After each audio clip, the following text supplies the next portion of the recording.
Welcome back to Canterlot Radio's 1-year anniversary spectacular, where we're celebrating 1 year of excellent on-the-air awesomeness that is Canterlot Radio here on blogtalkradio.com.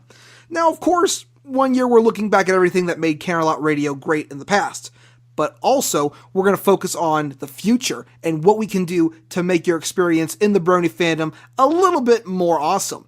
And I figured, hey, we got a 1 year anniversary special we're doing. Why not push the envelope? It's what we do best. So joining us for a brand new segment that I like to call My Little Kitchen is a very talented chef who is also a Brony. And that's probably why he's called the Brony Chef. Brony Chef, how you doing today?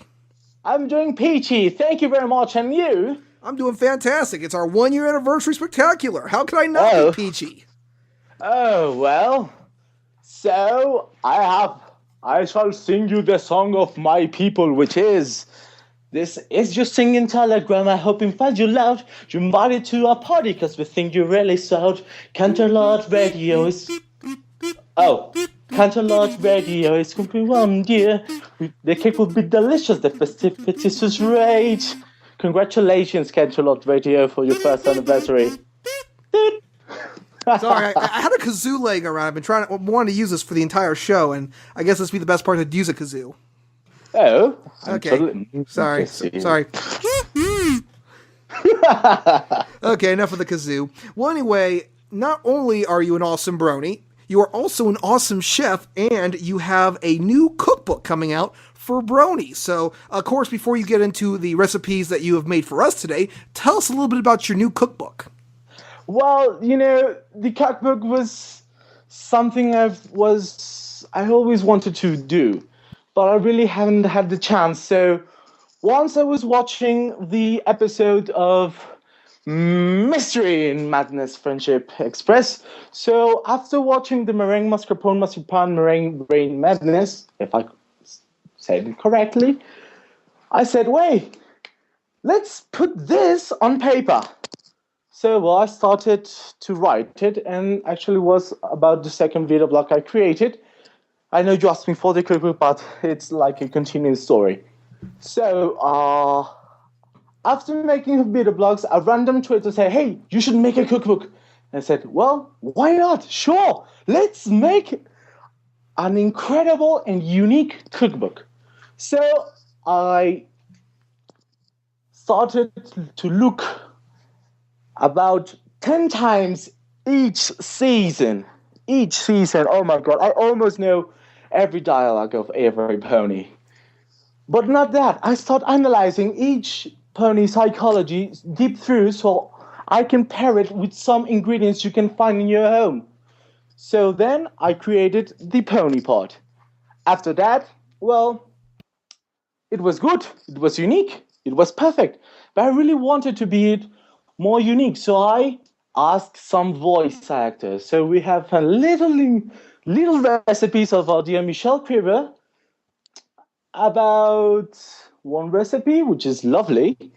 Also, we have Peter New's recipe. He gave us 3. One of her mom's, grandmom, which is, oh my God, thrilling.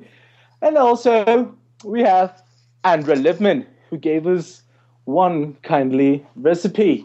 Okay, so for Andrea Libman, just because I gotta ask, this recipe does not include Eye of a Newt and cinnamon. It does not require us to watch as the matter turns to batter, or opening any portals and jumping in, right? No, actually, it's more a Fluttershy recipe. Yay. Exactly. Yay, you rock. Woohoo. Exactly. It's it's beautiful, gorgeous. So I liked the way she put it, so I pair it with Fluttershy. After having the voice actors part, I said, I've almost decided to publish it, but it needed something else. So I asked some bronies. You probably know Black Griffin, Mando Pony, Dusty Cat, Screwball, Sergeant Brony, and tons of bronies more. She carries Fever, for example, great friend of mine in Cardiff. So they send us a ton of recipes. Obviously, I need to try them all, mix with a few arrangements, and there they are. Oh, kind of bummed you didn't ask us for a recipe. We have plenty of recipes that we could have done. You know, our deadline is 29, so you're more than on time.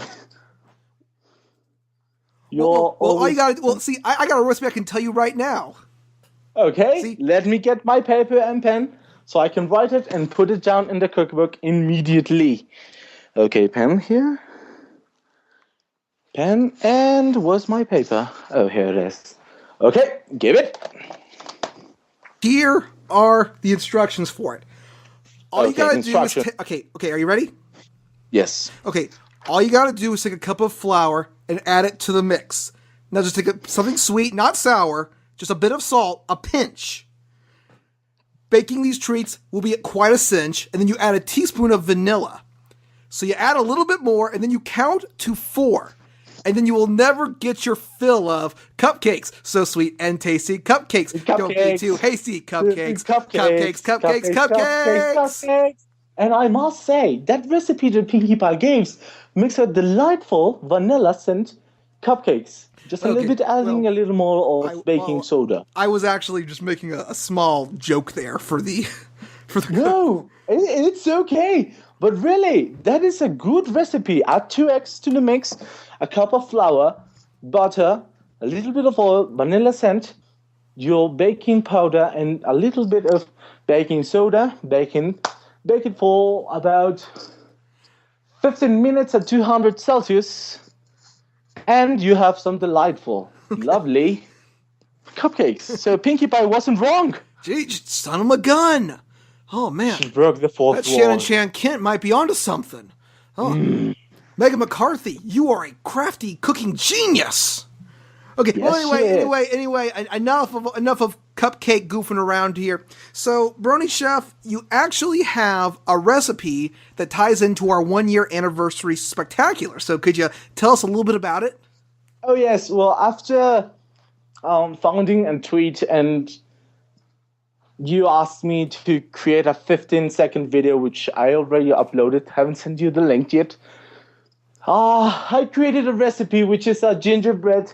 What is a gingerbread cake with a meringue in the middle, and it's covered in Greek yogurt. Ooh, and does this yummy treat have a name? Yes, it's called the Ginger cake. No, it's not. I know. It's your recipe. You can name it as you wish. Oh boy, I gotta come up with a name now. Yeah, sure. Oh boy.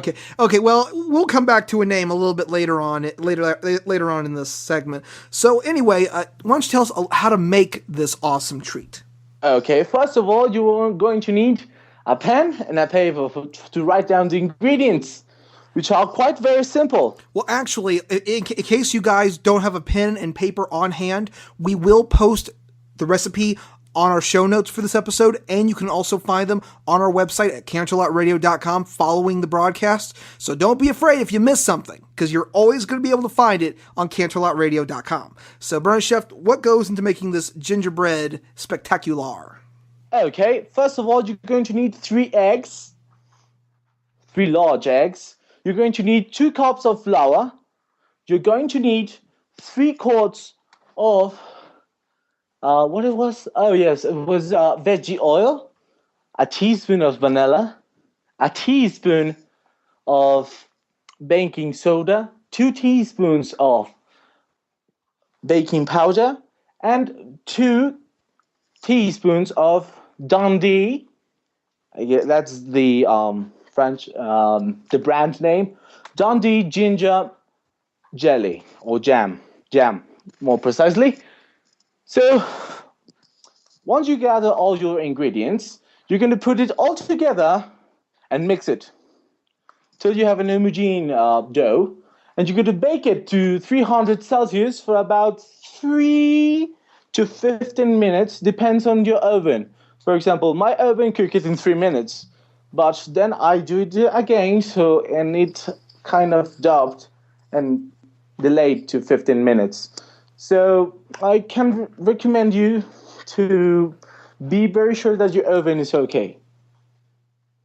All right. So that's the recipe for Canterlot's anniversary Oh, Canterlot's, yes. Anniversary, first anniversary, yes. Well, how about we call it Mike Check's Sweet Treat? Mike? Nice.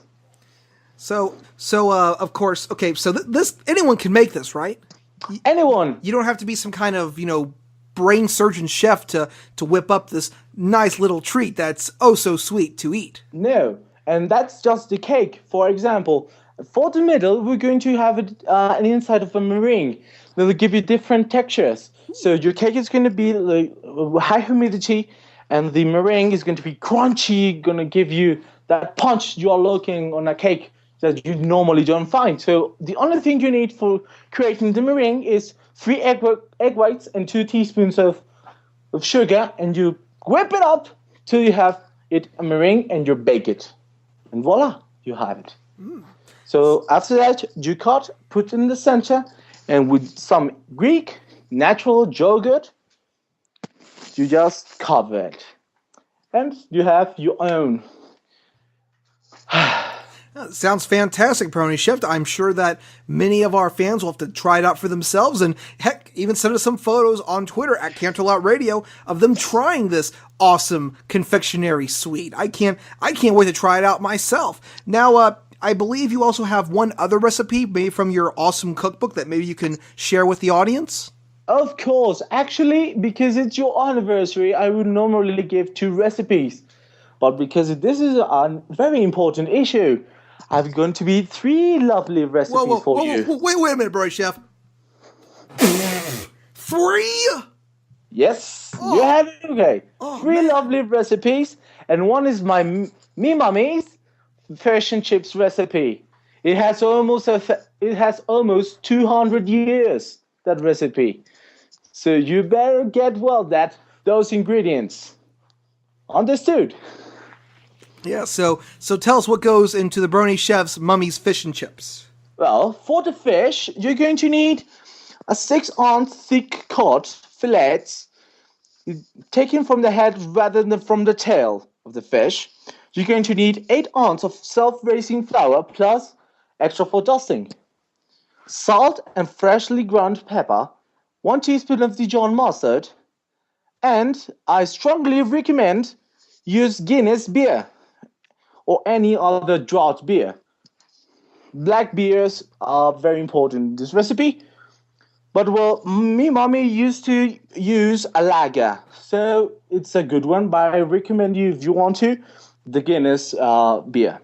And for the chips, what? Well, before you continue on, I just want to say, if we have anyone who may be a little young listening to the program, not saying that we do, just as a precaution, get your parents to help you before you tackle any of these recipes. You don't want to burn the house down trying to make the Mike Check Sweet Treat or the Brony Chef's Mummy's Fish and Chips. So if you do need some assistance, please get parental supervision or get someone who may know how to use an oven a little bit better than you do, because you don't want to burn the house down trying to make this stuff. Or bond yourself, because, for example, the fish and chips you're going to work with a deep fryer, which means tons and tons of veggie oil.